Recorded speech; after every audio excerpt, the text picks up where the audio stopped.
everybody, to the next episode in the series, The Noise Karts to Cars with Kev the Noise Davis.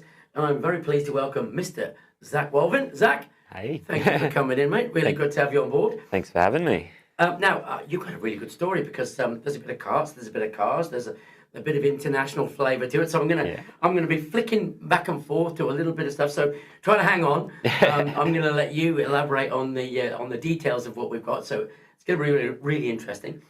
First of all, you started your karting career at 11 years of age. That's correct, isn't it? In Kingston Park, is that right? Yeah, where every great superstar starts, apparently. Yeah, just went and gave high karts a go and really enjoyed it. And come home and said, Dad, I think I want to do go-karting.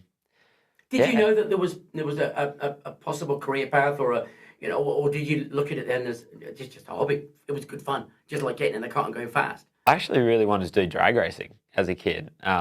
Dad has grown up doing drag racing and everything, and I don't know. I just didn't know if there would ever be a career there, but definitely was a fun hobby, and I wanted to give it a go and give it a red hot crack and see where it could take me, and it's taken me pretty far. So, all right. So you went from there. Obviously, you got a bit of a taste for it, and the excitement level was up there. So you went into Oscarts. So you got your first new card at Oscarts. Yeah. Can you tell me what's the story about the new card?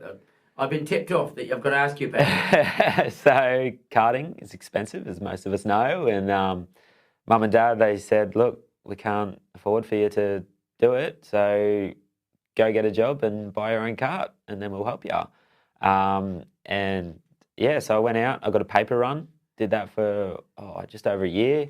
Had help from mum, dad, sister, brother, everyone. Did a paper run twice a week. Saved up money, went into DPE and Pacific Karts back then, and said I'll have that one. Wow. So proper paper boy. Yeah. Kart racer. Yep. And they made you to earn your money before you actually got the car. And it helped me look after it. I treated it like my baby and cried whenever it got scratched. Yeah. And I think it's taught me a very good lesson. That's probably the first I've ever heard of, because most people, mum and dad, they chip in and buy a car. You've been shown, really, you want something, you better work for it. So that's a really good start to if you like, what it could develop into very much a motorsport career. You're taught early on, say, you got to work for this, and this is something you got to learn early. Yeah, well, it's helped me in all aspects of life. It's really sort of gave me that fundamental to work for what you want, and look after it, because I bought it. Yeah. So from then on, obviously 12 years of age and onwards, you're into Oscarts racing. But at 14, there's the chance of getting into SEK QLD as well, which I used to commentate and know it really well. It's a competitive endurance series, very difficult to make the things go for as long as they do. There's 6, 9, 12, and sometimes 24-hour races. It's not easy to do that kind of racing, but you were kind of too young. So you had to get special dispensation. How did you do that? What did you do? So I started out racing for Guy with K&K Australia, and I was under the age at times, so we had to apply to the Board of Karting Australia to get an exemption. I'm pretty sure in SEK it was only me and Hayden Nissen who ever got exemptions. So could be wrong, but I'm pretty sure that so it was a big thing. And we got an exemption mainly because of my height. Where we went. Was that difficult? The special dispensation for going, at a young age into a sport, which it's like we know the kids go from Cadet 12 into KA3 or KA4 as it was, and get dispensation because of their age. But yours, it's a bit of a different game. You're not going to go and do 8, 10, and 12 lap races. You're going to be in the kart for an hour or two. Yeah. So was there a different qualifying standard that you had to be assessed on? How did they assess that you were good enough at 14 years of age to jump in and take control of a twin-engined go-kart for up to 2 hours, maybe 2 or 3 times in a day? Yeah, well, I think they looked at my background and what I'd already done, and seeing that I'd kind of gone all right, and made that assumption off that. From memory, I don't think I actually had to do a drive in front of them. Yeah. But yeah, I was away at a school camp when it all happened. And my first round was I got back on the Friday and we drove straight to Kalula, and it pissed down rain the whole time. Yeah, right. And Wow. first race in endurance, and first race with twins, and it rained the whole time. Wow, that would have been a bit of a learning curve. Yeah, Learning curve. So. Yeah, a big wake up call. Yeah. Because again, in any endurance racing can be difficult at the best of times, and I know a lot of the guys that do it, they can all be fast in a go kart, but to keep that go kart going for 9, 12, and sometimes longer hours, it's not easy at all. So you've not only got to be aware of keeping a kart on track and going fast, but also looking after it. 100%. You know, you can't 100%. strike curbs every lap, and you can't just go off track. You've got to be really sort of, high concentration levels, and be aware that there's other teammates that are waiting to hop in. And did you ever use the tap of the helmet rule? I'm tired, I need to get out. Yeah, definitely. Lucky we got comms, so no one else knows. Yeah, but Dad, get me out. Come on, I'm tired. Yeah. But consistency is key in endurance racing, and that's a big aspect. What I love about it is the people that win are the ones that are consistent. Yeah. So Exactly. So coming from, let's talk about Oscars. You've come from there, and I think you were successful. You were obviously junior champion and have been senior champion multiple times. So your pedigree was already there, and I think already Lakeside was going to other tracks. You started to do that already, so you'd got a taste of other circuits. Yeah, Nanango was I think one of the first circuits outside of Lakeside I raced at, and from there I just fell in love with sort of learning new tracks and going different places, and we've been quite a way around now. Yeah. So obviously going from there, the pedigree's already there, the experience at different tracks is there, and now you're into SCK. So your winning mentality and your ability to win was seen as a real positive with the team that you went to in SCKQ. What team were you in? Who was your co-drivers? Who were you with? So I started out racing for Guy with Mark. Yeah. Was his name? I'm pretty sure. And then soon after that, I went and raced with Alan Billsborough. Right. Yeah. With Team Froggy. Team Frog. Yeah. So hello, Al. We should say hello to him. Yeah. He's gonna watch this for sure. Haven't seen you for ages. Yeah. We raced with him and Dustin. Yeah. And then short time after that, I sort of took on the Frog brand. And it was a well-known team and successful too. You did well. It was always one to watch. Yeah. And then when we took over sort of running the team, I raced with Brock for a couple of years. So Brock Thornton. Yeah. And we did well. And Brocky, he's gone on to obviously motorsport 500 as we know. He's just been abroad himself. Yeah. Racing the Sodi. I forget what country he was in. I'm trying to think of the country. Was it Germany? Yeah, I think so. Yeah, but again, drivers from Australia can go and be competitive in almost any country in the world, and there's many opportunities opening up. It's really quite cool. And he did. To see people going over to other countries and showing what the Aussies can do. And he did well. I think he topped one of the practice sessions. So that's pretty unreal. Exactly. Yeah, cool. Now, talk to me about SEKQLD, best and fairest, 5 years running.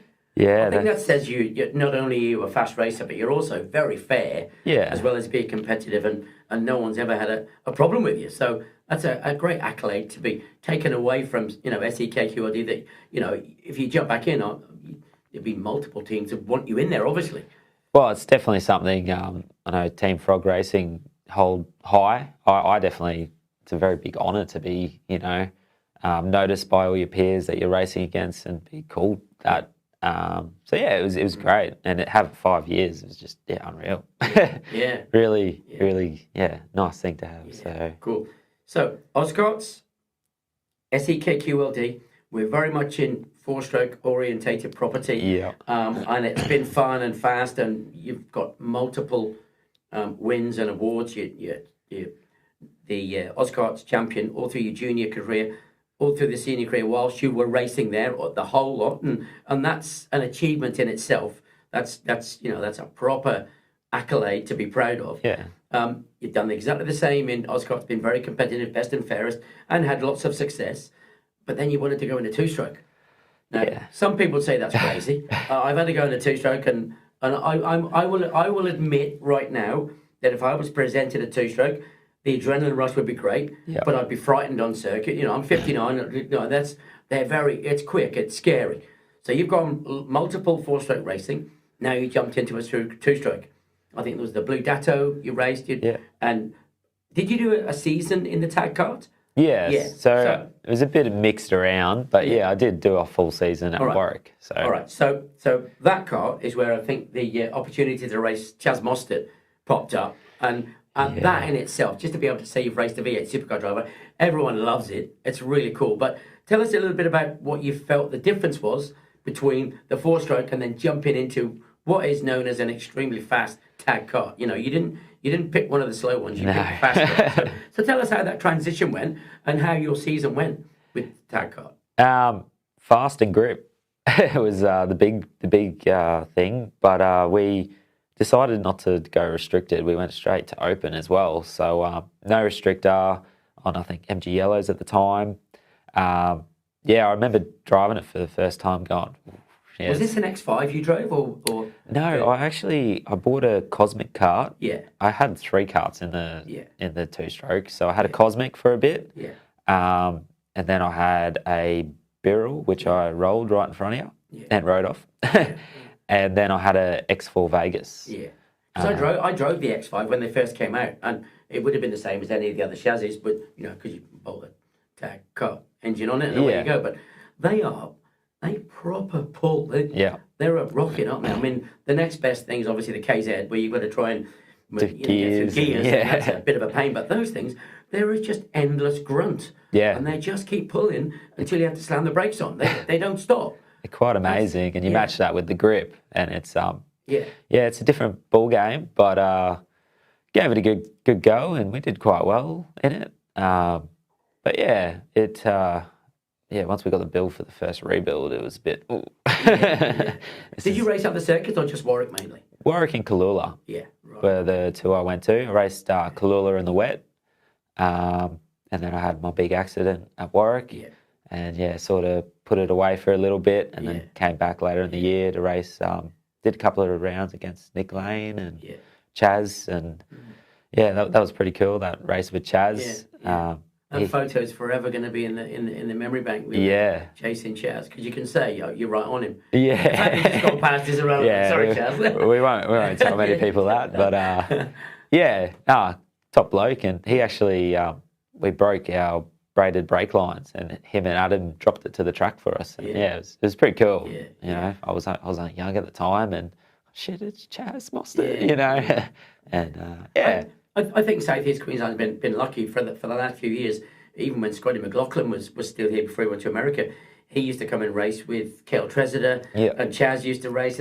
There's a few of them, and even now Todd Hazelwood still races in Bundaberg. So I think you've probably been up there when he's been around, because you've done the Oscar's SEQLD series up there. Yeah. And I'm sure he would have been around when I've interviewed him up there, so I know he's been around. But it's just great to see the V8 supercar drivers still enjoying the karting, and I think they know that the thrill of the pure sport of karting is still there. You can give as many gadgets as you like in a V8 supercar, but you throw yourself in a go-kart and it's you and the machine and getting it right. And you had a whole season of two-strokes, so that would have been great fun. But then I think your career's gone a little bit further from there, because we've gone international now. It has, yes. So tell me about the opportunity that came up to go, first of all, to the 2023 T4 Championship in Spain, because I've seen the photos, and it's like the Rotax thing. When you get there and you're presented with like 200 karts on the track, you think, wow, this is a bit big. So tell us how it came about and how it progressed and what you did. Yeah, so Tillotson actually came to one of Oscart's meets and showcased the chassis and the motor and everything. And I got talking to Mark French there, and he sort of said, "Oh, look, I think you should come over and give it a go." And I was like, "Oh, yeah, I'd love to, but obviously expensive." And went home and had a chat to Dad, and Dad's like, "Yeah, let's do it." So we did some fundraising or sponsorship, and got a couple of sponsors on board that helped us pay for it, and it was all go. I was a bit bigger boy then, so I had to drop 18 kilos to get to the weight. And yeah, it was. We did a fair bit of preparation. Drove simulators and tried learning the track. That particular circuit. Yeah. So a good friend of our Vance, he's got a full simulator. That's the guy. Yeah. He's got the full kit, hasn't he? Yeah. Vance, he still does it, I believe. Yeah. He's still got the whole. I've looked at his system and it's like. It's good. Yeah, they're pretty full on, aren't they? Well, it helped me learn the track so much. So at least when I got over there, I sort of knew, next corner's left, next corner's right, But yeah, the opportunity came up, and I thought, well, look, I've had a pretty good year this year. Let's go. Is it fairly easy to go and race? I've spoken to people who've recently been to, I think, Singapore, and it's no more expensive than doing, a national rounds here. You can do it fairly cheaply, but when you're talking about Spain, I'd imagine the most expensive part would be the flights, wouldn't it? Yeah, getting there and getting back, and accommodation. I think last year it cost us 16. Right, so for $16,000 you can go and race in an international race. Yeah. Well, let's face it, most people can gather up a fair bit of sponsorship, and then if you make it into a holiday, that's like going to Bali for 2 weeks. Yeah. If we're honest, and we love our motorsport, that's not out of the realms of almost anybody. No. People spend that in a couple of months in karting in this country. Well, it's cheaper too if you book flights in advance. Like we left our flights very late, and that's why they were ridiculous. Great opportunity. If anyone ever gets a chance, I highly recommend it. Like it was amazing. So when you got there, and there's how many karts were there on the track? That photo, that famous photo of all the karts lined up. Is there at least 150 karts there? Is there? Yeah, I think there was 190. 190 karts. Yeah. And all international drivers? Yeah. So you kind of feel, I'd imagine it's a bit cool being the Aussies there, and you'd have been, I've seen the photo of you showing the flag off when you lined up. So it must be great representing your country at such a big event. It was real cool. And I think everyone loves Aussies. Everyone wants to talk to you, fair dinkum, copper. It happens, doesn't it? Everyone wants to talk to you. Yeah. So tell me how it progressed. What actually happened when you arrived and you've gotten your ticket and you choose your car? Tell me how does that weekend go? What happens? So 4-day event, Thursday, Friday, Saturday, Sunday. The Thursday, sort of everyone's at the gate, ready to go in. You go in. You got to go line up, get your ticket for your kart, your 2 sets of wheels, you find your pit area. Thursday's sort of the get settled day, get your kart. Bump-in day. Yeah. And then Friday we had, it was practice all day, so 2 sets of tyres for the whole weekend, 1 brand new set for practice, 1 set for racing. Practice, I think there's 5 sessions. Sort of pretty full on, learning new kart, new engine, new track. And a new tyre. So how did you perform? I'm keen to know, sort of at that point when you're first up, in amongst your, I don't know how many were in your class, but 36. 36. 36 in your class. How did you do? I think I was sort of maybe around that mid pack, sort of 15 to 20. Which was all right. Like I was definitely not. You go over there trying to win, of course, but I was going to be happy with that sort of top 15. Cool. And we went really well. We learned a lot about the kart in that first day, and learned a lot about the tyre too, because completely different tyre too. And so the format then was, after your 5 practice sessions, was it time practice, quali, and several heats and a final, or what was the format? So it was qualifying, and then there was 4 races and a final. Yeah, right, okay. So and did they get progressively longer? So how many laps was the final, and how big's the circuit? Long. I can't remember how many kilometres it was, but I think it was a minute 16. Oh, crikey, that's 1.5 kilometres now. Yeah, so so it's a bit like extreme. Very big circuit. Big circuit, yeah, right. So that's why qualifying 6 minutes. Yeah. And it takes probably a minute or 2 to get. You'd only get 2 or 3 laps in there. Yeah, well, it takes, because the entryway is so long. Yeah. I think it took like a minute to 2 minutes to get out on track, and then by the time you do 1 lap, it's like so you got it's like a shootout. Yeah, well, I was sort of thinking, well, why are they all just like, the minute the whistle goes, they're all going everywhere to get out first. I'm like, I'll just sit back and, mistake. Yeah. Did get enough time. So Right, okay. qualified, not too good. But then, the first race we made up good time. I think we made up like 5 or 6 positions. Second race, I had a drama, got bumped. And then third race I think did well, and fourth race did well, and then the final was going really well. I think at one stage I was up into 6th position. It was a big crash, and I sort of got around it all, and someone behind me got a bit too keen, and that was that. The race got red flagged, and had to start from the back.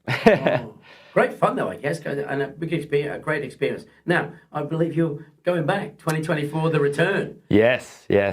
A lot more prepared. When is that? In a couple of weeks, 4 weeks, so early September. And have you got all your sponsors on board, or you need to make a shout out and to get some more on board? Any sponsors who want to help out Zach, head off to Spain again and represent the country. We obviously we have Gus up, who are a long supporter of us. This year I've been lucky enough. Paul Lugby, he's actually lent me a kart for the year, a Tillotson kart with a Tillotson motor. So I've had a lot of time in the kart, learning the kart here in Australia.